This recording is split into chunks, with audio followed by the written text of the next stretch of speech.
What's up, YouTube? This is Scruffy from TeamDarkHorse. I'm going to give you guys a little bit of an update about YCS Columbus. So far we have two people going, just me and Volub, me and Brian, and we're going to run the same deck, but we're both, like, we can't really make up our minds. Obviously, we want to use something that's as fast as Agents and Dark Worlds, but we both have the urge to also play something to stop them too, kind of like an anti-meta thing. We're trying to figure out how to stop Dark Worlds, and it's a little bit difficult, obviously without using the side deck. We're talking about main deck stuff. Obviously you want to use things like Thunder King, Doomcal can negate all their graveyard effects. But outside of that, those can be side deck options too. So we can't really decide, but I've been testing this particular Chaos deck for about probably a couple weeks now. It seems like a couple weeks. And it went from nothing, I went from nothing to, I was on the leaderboard on Dueling Network just playing this deck. It's been kind of ridiculous. I'd have typical fields of when I've won, just ridiculous. Blackluster Soldier, Stardust, just an entire field. Usually involves Levier, Hyper Librarian, stuff like that. It's kind of ridiculous. It got to the point where I expected those kind of results when I did go off. Now, the hardest thing about this deck is the general tech on what to use, because this deck can fit in tech for the meta. So let me just show you guys the deck first so you don't hear me talking. But so you got 3 Tour Guide. I never thought I'd have these, but I went out and bought them. Yeah, I have no life. So you got 3 Tour Guides in the Sandkin. This engine is amazing. Obviously, can go into Levier, can Gold Sark, Sandkin, Gold Sark, Card Trooper, Tour Guide into Tour Guide, go into Levier. Actually, you want to do that backwards. You go Tour Guide into Levier first, make sure you don't Veiler, and then you Gold Sark whatever target and special summon it. So it gets the engine rolling. Otherwise, Tour Guide into Sandkin, you get the plus. Just the only thing that's can't sync out with the target that you bring out, but that's okay. But it sets up the grave for your darks, and definite plus engine. It's amazing. Now then you got, let me scoop these up. 2 Lila,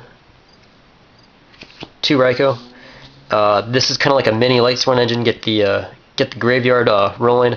Basically, you want to mill stuff. This gives you out to back rows. This gives you out to other monsters, or it could be back row. It's a good first turn card.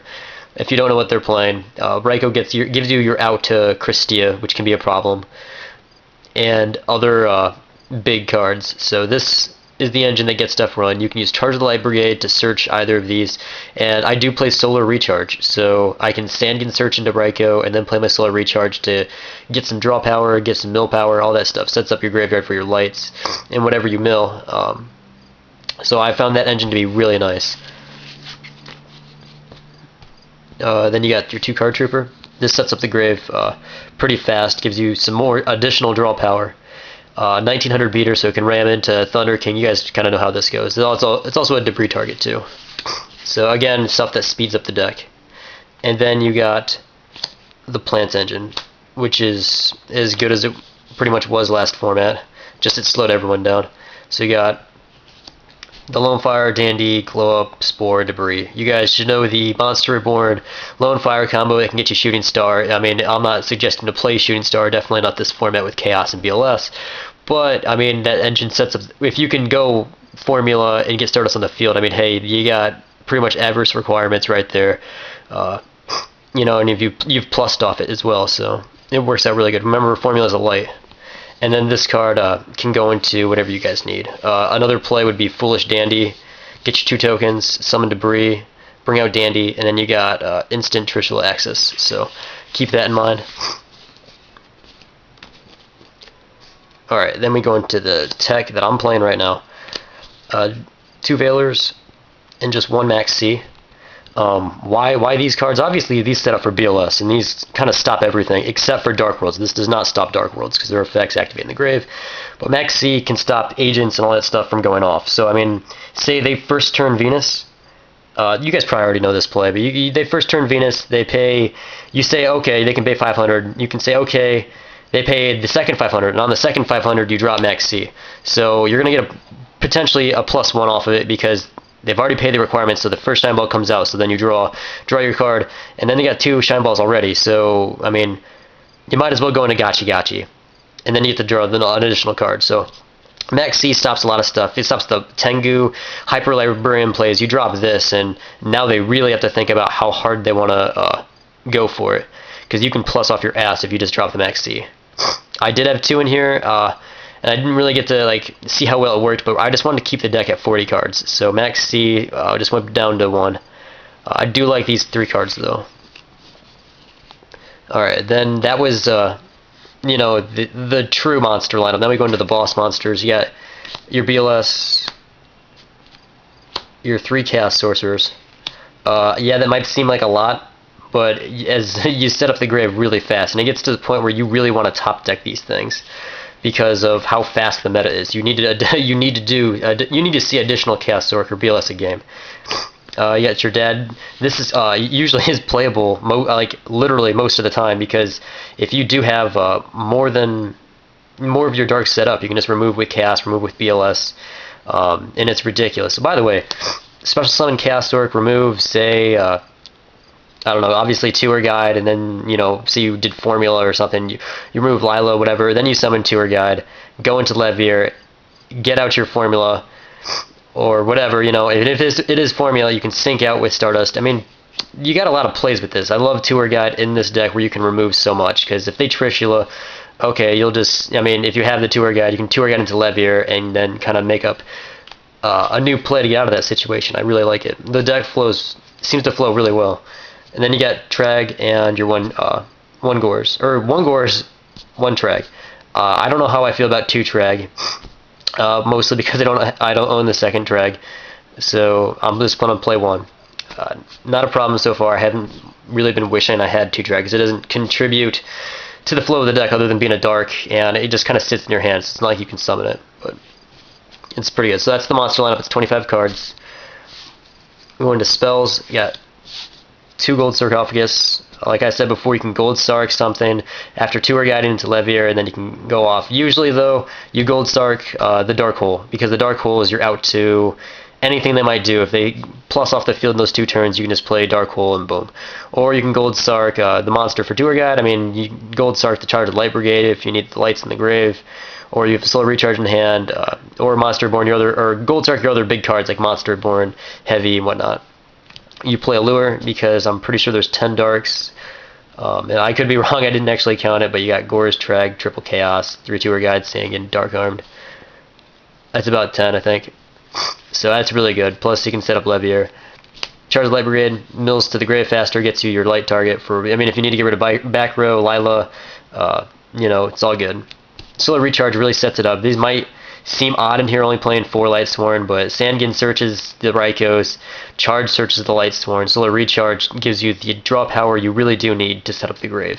If I was not playing Solar Recharge, I would not be maxing out on Chaos Sorcerer. So 1 monster. Oh, okay, let me get the staples. Monster Born, Dark Hole, Heavy, 1 Avarice. Usually, I wish we had 2 Avarice, because this deck makes me want to use 2 Avarice. Because I hate milling this card. And it's really good. Yeah, the Mind Control, the Foolish, just the 1 MST. I mean, it's kind of hard to predict the format when Dark Worlds are going to be coming out, and really the only back row they play is maybe the 6 standard, you know, like the Torrential Warning or Bottomless, Mirror Force, Judgment, that kind of stuff, and their gates. Agents don't really play back row. They can, but you can just force the back row by just special summoning Chaos, remove. They chain Torrential, Bottomless, whatever. You still get the plus off it. The only thing you have to worry about is Warning. But basically, MST is, it's hard to want to play more than 1 right now when you're playing Heavy Storm, because it's a dead draw. You don't want to dead draw stuff, because they're usually chainable cards. So, because Trap Dust Shoot, Mind Crush, you do not want to MST that. There was an instance where my opponent had Trap Dust Shoot down, and this was opening turn, so I draw my 6th card. I'm like, okay, I have MST in hand. I might as well just play it, because I have other playable cards that I would like to use, and I don't want to get warned or something.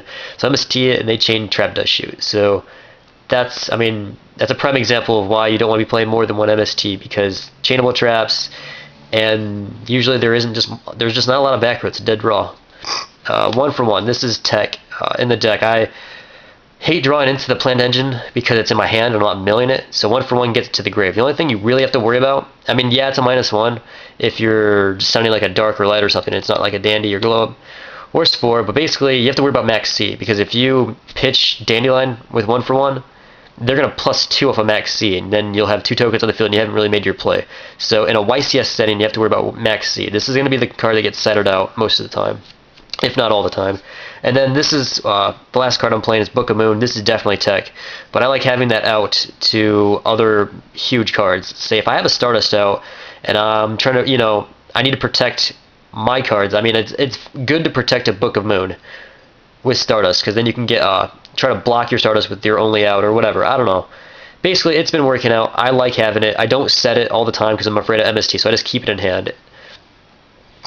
This could be anything. If you guys have any suggestions, please let me know. That's 15 spells, 25 monsters. Extra deck real quick. I'm sorry for making a long video, guys. I didn't mean it to be that long. Levier, Leviathan, Levier, Utopia. I'm not playing Roach. 1, because I don't have Roach, and I don't think I'd use it in this deck anyway.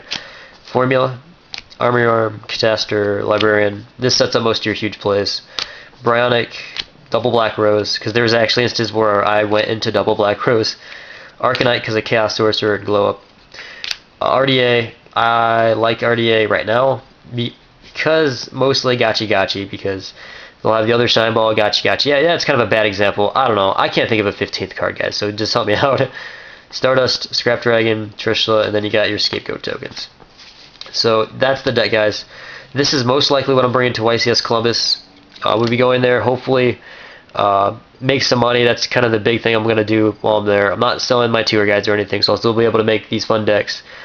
But I do want to make a lot of money while I'm there. So I'm there for fun, and I'm there to do well, but I want to make money. If you guys have any help for the main deck, let me know. If you guys have tried this deck out, definitely let me know how it goes, because this has been absolutely amazing on Dueling Network. Until I started playing fun decks. I tried to, after doing this deck, I wanted to try out Dimensional Heroes, like Dimensional Fissure Heroes, and that kind of worked, but it kind of didn't work. Try to do out some other fun things, like, what was it? Something, oh yeah, I tried to do wind-ups. I don't know why. Wind-ups and TGs. That didn't work out. But yeah, this deck was the best by far, for the explosive factor. Last time I'm going to say this, please guys help me out. I would love to do well at this next YCS. So thanks for watching the video, guys. I might have 3 Legendary 2 collection videos up coming up soon, so look out for that. And that's it. This is Scruffy from TeamDarkHorse. I'll see you guys later.